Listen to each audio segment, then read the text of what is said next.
Hola, hoy vamos a hablar de los ronquidos.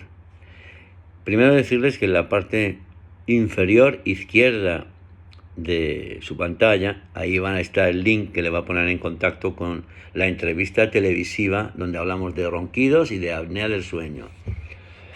Solo recordarles que en los ronquidos vamos a tonificar sobre todo la esfera del Tai Yin y del Yang Ming, es decir, pulmón, bazo, intestino grueso, estómago.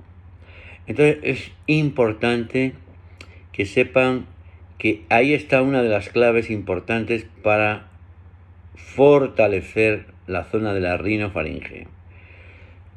Tanto la apnea del sueño, que yo la contemplo más en la entrevista como una, vamos a decir, insuficiencia en el ritmo respiratorio, una debilidad. Entonces sí recordarles que en el Shouwen Lin Chu vemos que la inspiración corre a cargo de riñón, hígado, y la expiración con S corre a cargo de pulmón, corazón. Las pausas intermedias corren a cargo del bazo, el centro, la tierra. Entonces, ¿qué tenemos que hacer? Bueno, en el caso de los ronquidos, pues trabajar sobre todo en Hoku, Li Chue y 6 de bazo como puntos claves a los cuales podemos añadir otros puntos locales que refuercen la energía en dicha zona. Y en el caso de la apnea, fortalecemos riñón, hígado. Sugiero el 7 de riñón y el 4 de hígado, sobre todo porque ese es el punto de tonificación del riñón estático, el 7 de riñón, y el 4 de hígado por ser punto chon, punto centro que da ritmo y armonía. Y en la apnea eso es muy importante.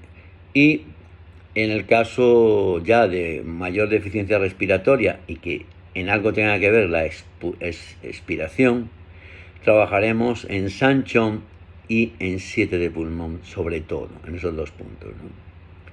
Bueno, aquí abajo a la derecha, o mejor dicho, según ustedes miran a la izquierda, hay una serie de comentarios y hay un link.